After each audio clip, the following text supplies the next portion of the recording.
welcome back to the Sportsnaut interview. I am your host, Evan Groat, and today we are joined by Kurt Helin, who is an NBA lead writer for NBC Sports, covering the NBA. And, Kurt, things are really starting to heat up here as we enter the final stretch of the regular season. So we appreciate the time today. Oh, thanks for having me on. This will be fun. There's a few different storylines that I want to touch on with you. And so let's first start in the Western Conference. We got to talk about Luka and the Lakers. They've really kind of dominated the conversation in the NBA since the trade went down. And it's gone really well for the Lakers, 7-2, I believe, since the trade for Luka. They've moved all the way up to the number 2 seed in the Western Conference. Just some of your thoughts. Could this trade have gone any better for the Lakers to this point? No, in fact, it turns out Luka's pretty good at basketball. Apparently this was lost in Dallas somehow. He has been a great fit for them, and he's allowed LeBron to play off the ball a little more, not have to carry the load as much, which got a bit stagnant at times. And that also has allowed LeBron to kind of focus more on defense. And that's the thing that's kind of gone unnoticed over the last, frankly, since the first of the year. Lakers have been a really good defensive team. And while we can debate how well that's going to hold up in the postseason, I think there's an interesting test this week when they play Boston. They're playing really good on that end. And if they're playing really well on that end, and they got LeBron and Luka Doncic, two guys who can carry your team a long way offensively in a playoff series, they are an absolute threat in the West. They have looked every bit that since the trade.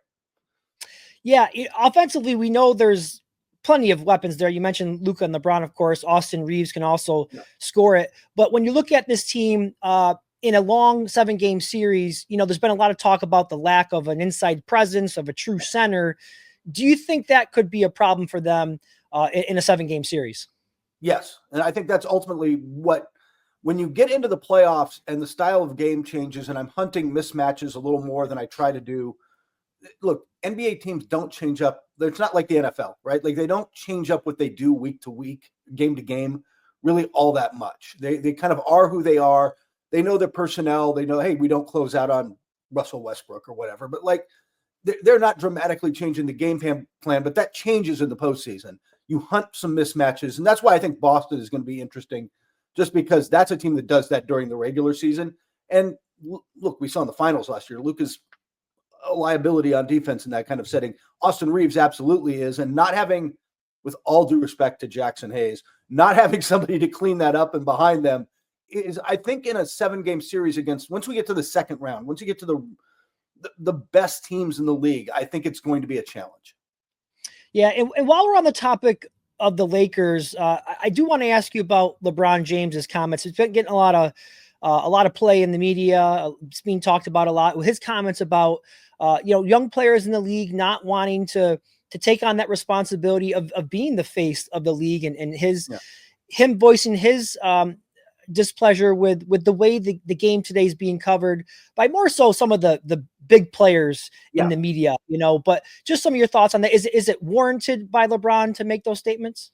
I think there is a real frustration around the league with some of the league partners, and a little of that's, ESPN's kind of gone to a hot take format in some cases, and so you're going to get whatever Stephen A. Smith says that day, and some days the league likes it and sometimes it doesn't. I tell you what really bugs them is the TNT inside the NBA. As much as you and I love it, and the vibe on that show is so great, it's a little bit barbershop, and all of them are convinced the NBA peaked when they played. And that really bothers. It's not just LeBron's voicing what a lot of players have said, which is they don't really take being critiqued by those guys that well anymore, because they're not hearing the positives. They're not hearing the game has evolved from when Shaq played, both in how the rules are enforced, and then because of that and analytics. But you've got a very different game, and that's just different. I don't know if it's good or bad. And, that's a little eye of the beholder. It's what we grew up watching and what we think we want to see. Although I love the number of people out there who are like, I miss 90s basketball. Go watch a mid-90s Knicks Cavs game and get back to me. Yeah. Sometimes I'm guilty of that myself, I'd have to admit. But, let's stay in the Western Conference. And we've talked about the Lakers, but beside the Lakers, is there another team in that conference that can threaten the Thunder? Because the Thunder right now, they're running away with the conference 49-11. I believe they have a 10.5 game lead on the next best team in the conference. Who else could threaten them come playoff time? I will add really quickly that there are, I had a conversation with a scout not long ago, somebody I really trust, who basically said, I don't believe in them yet. I don't believe in the Thunder yet completely. They haven't done it. Basically the logic is that they have a regular season style of play that's going to bite them come the postseason. We'll see. I'm kind of on the other camp, but we're going to have to find out. I'm not counting out Denver. They've got Nikola Jokic. They've done it before. They just need Jamal Murray. You got to have 2023 Jamal Murray, right? If you've got 2023 Jamal Murray, this team is really tough to beat. I am also not totally sold on Golden State yet, but they're playing really well. They've looked really good with Jimmy Butler. Their defense has looked a lot sharper. It's given, again, it's kind of like with LeBron. It's allowed Curry to have a little more space to operate with having Jimmy there. So they've looked really good. I'm a little less sold on them as a dangerous playoff team, but you've got to at least consider them a little bit now. Yeah, and the Warriors right now hold the 7th seed, so they would have to get into the playoffs through the play-in tournament. So we'll have to wait and see how that all plays out. I want to jump over to the Eastern Conference right now. We're going to start with the Knicks. They made a lot of noise in the offseason with all the upgrades they made on their roster as they look to try to compete with some of the more elite teams in the NBA. The problem is they haven't been able to do that yet. They're having a fine season, don't get me wrong, but when it comes to their record against the Celtics, the Cavs, and the Thunder, the 3 best teams in the league, they are 0-7, I believe it is. So how do you feel about the Knicks as we approach the playoffs?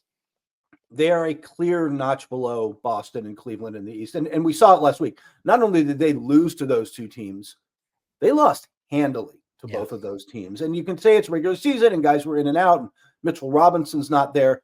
Look, there was a Grand Canyon level gap between those teams, and Mitchell Robinson isn't filling that as good as he can be.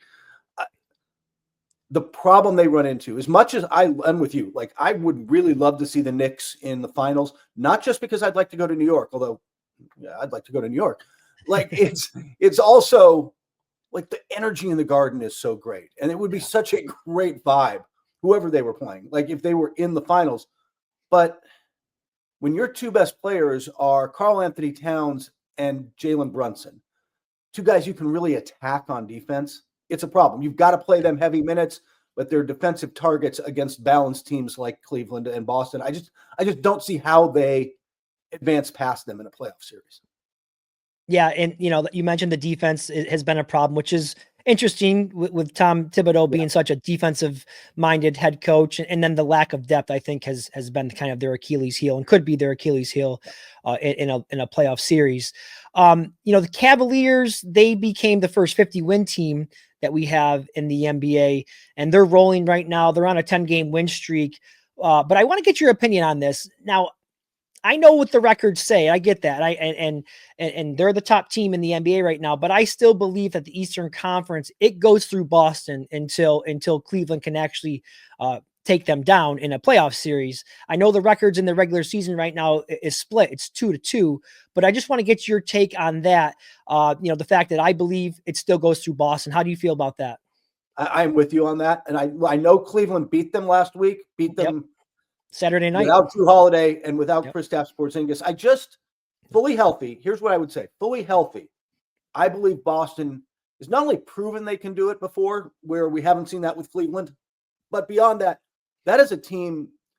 Want to play big? We can play big. Want to play small and fast? We can play small. Don't roll out a weak defender until, well, I guess Peyton Pritchard, but like they can put quality defenders out at all times. The depth and versatility they have, I don't even think Cleveland can match, but I think Cleveland is half a step at most back from them. And if you don't get fully firing Boston, and they've not been fully firing most of this season, and they're acting like a team that can flip the switch, if they're not fully loaded and fully going in the playoffs, Cleveland's right there. And that's a very good team that can beat them. But I'm with you, 100. If you get the best of Boston, I just don't think the Cavs can beat it over 7 games. Yeah, and I'm not trying to make excuses for Boston, but I sometimes feel like when you have a team who is coming off a championship, I think in a long regular season like the NBA has, they can get a little bored, you know, Yeah, and I think that we may see them turn things on come playoff time. What's your thoughts on that?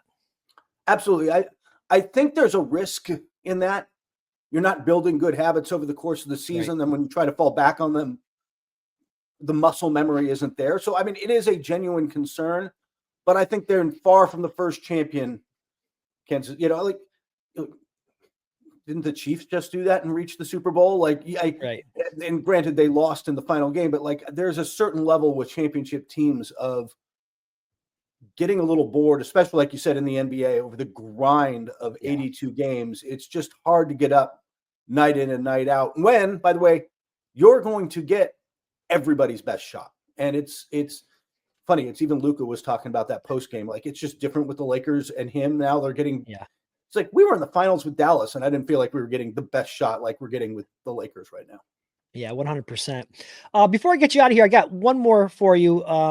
Not necessarily playoff related, but I want to ask you about two injuries that we have here in the game to two of their big stars, Joel Embiid and Victor Wembanyama.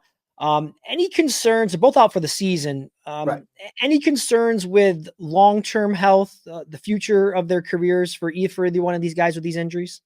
Well, with Embiid, yes, because there's already been a long history of injuries, and there's a sense coming out of Philadelphia, and Embiid really wanted to find, and this has been reported by others, he was really looking for, hey, if I get a surgery, if I can get something, can I get the pain gone and I can kind of return to I mean, he was playing at an MVP level when he injured his meniscus and had to have surgery last year. Like, he was probably the front runner for MVP when he went down just a little over a year ago.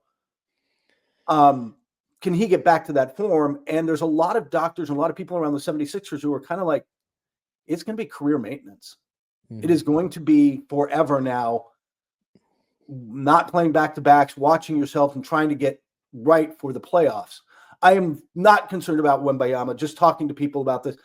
The deep vein thrombosis is a serious issue, but when it happens in the shoulder, it tends to be a more of a repetitive motion thing or some kind of contact. It's not, it's different when it's in the legs or gets into the lungs. They caught this early, so they're pretty sure this is a one-off, and it has been that way with Asar Thompson is back this year after missing some time. There are guys who have absolutely bounced back from this. This isn't necessarily a Chris Bosh situation. Right. If it happens again, that's a concern. But this, knock on wood, this is a one-off type of thing because honestly, I was looking at my MVP ballot the other day. I had him 5th mid-season. Like, I had Wembanyama like top 5 in the league mid-season, despite the struggles they're having in San Antonio. And even with that, doesn't he still feel like Neo in the first hour of the Matrix? Like, he hasn't figured it out yet. Yeah, definitely. You hate to see injuries to young player or to any player, but especially some of the bright young stars in the league. So hopefully they'll both be back on the court very, very soon. But Kurt Helin, everybody, we appreciate your time, Kurt. And only 23 regular season games left, and then it's playoff time, and anything can happen. And I know you'll be looking forward to it, and I'll be looking forward to it as well. Thank you so much for the time today. It's going to be fun. It's one of the most wide open years in the NBA in a while. This is going to be fun. Absolutely. Take care.